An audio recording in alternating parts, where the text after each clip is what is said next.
Hey there, disruptors. Gip Erskine, values-driven coaching, and welcome back to day 2 of Stop Losing on Price. Now, before we get into today's lesson, I want to acknowledge something. Yesterday was a lot to sit with. If you've been in this industry for any length of time, whether you're a business development manager working a territory or a founder who built something from the ground up, yesterday's message may have landed with some weight because recognizing that the game is rigged doesn't feel like good news at first. It feels a little bit like finding out the rules of something you've been playing your whole career were never quite what you thought they were. And that's uncomfortable. So I just want to say it's okay. The low bid game didn't emerge because people were malicious. It emerged because it was expedient, because scope and price fit neatly onto a spreadsheet, because comparing numbers felt objective and defensible, because no property manager wanted to be the one who paid more and had to explain why. But here's what that game inevitably created over time. Service providers squeezed into margins that didn't allow them to invest in their people. Property managers stuck with underperforming contractors they felt compelled to keep around. Buildings that suffered, tenants who noticed, owners who wondered why lease renewals kept declining as costs kept getting cut. The low bid game doesn't just harm the service provider, it harms everyone in the chain. And the moment you understand that, like really understand it, something shifts. Because disrupting that game isn't just good for you, it's good for your clients. It's good for the properties you serve. It's good for the tenants who live and work in those buildings. It's good for the leasing agent who shows off the property to prospects. And it's good for the property owner who gets to enjoy the spoils of stronger leasing and tenant renewals. So you're not being difficult when you refuse to race to the bottom. You're actually protecting the people on the other side of the table from a decision that was never really in their best interest. Hold on to that thought. It matters more than you might realize right now. Okay, I'm going to share a story. Early in my career as a property manager, I had an office in a mid-rise building in the Dallas area. Standard day, busy, lots of competing demands. Then a man showed up unannounced. He was in the asphalt business. Parking lot repairs, resurfacing, concrete work, the kind of service that would rarely get anyone excited, especially me.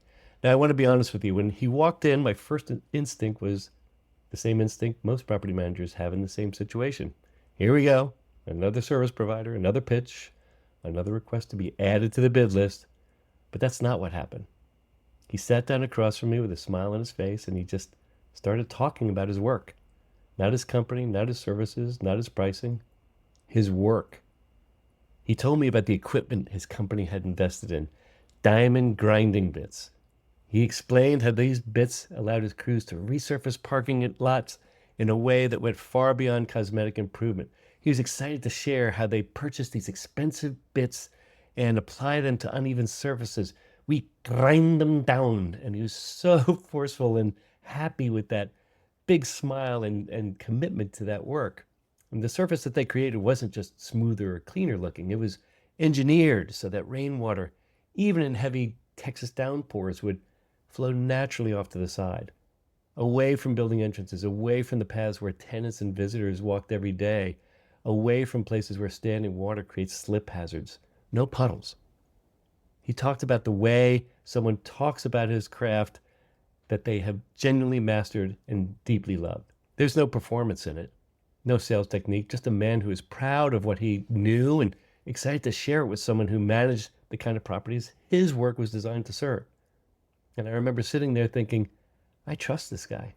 Not because he'd given me references, not because he offered a competitive price, no, not because he checked any of the boxes on a formal evaluation, but because he had shown me, ever before I ever needed him, that he understood outcomes.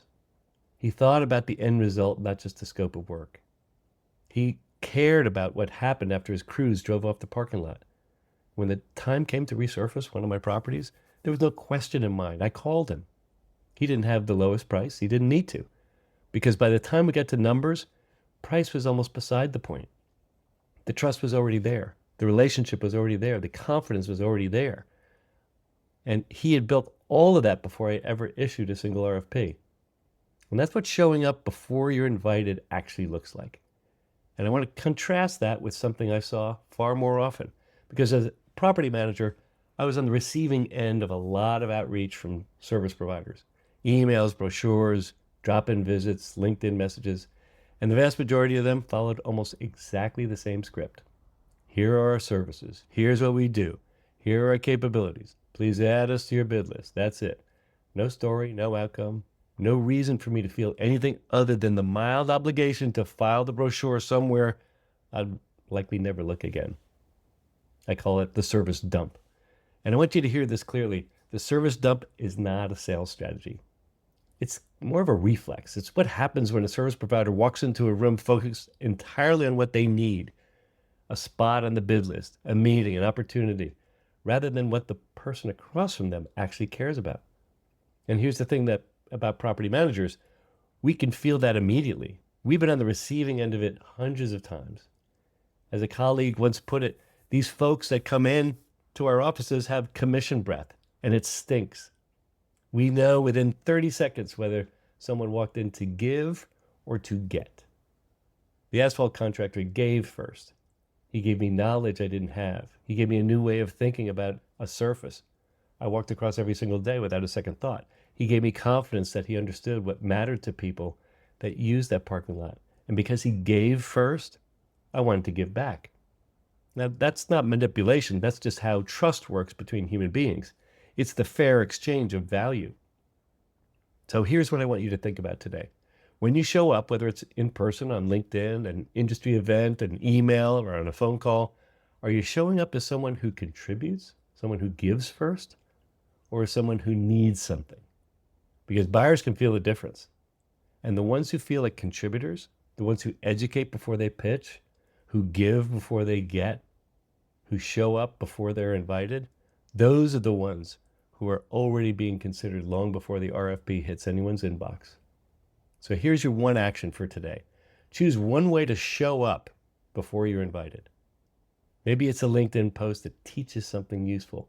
Maybe it's a phone call that starts with a question rather than a pitch. Maybe it's a handwritten note with an insight relevant to the properties you serve. Maybe it's showing up at an industry event not to hand out cards, but to contribute to a conversation. One act. No agenda attached, just show up. Show up in the way that that asphalt contractor showed up in my office. Before you were needed, before you were invited, before price ever entered the conversation.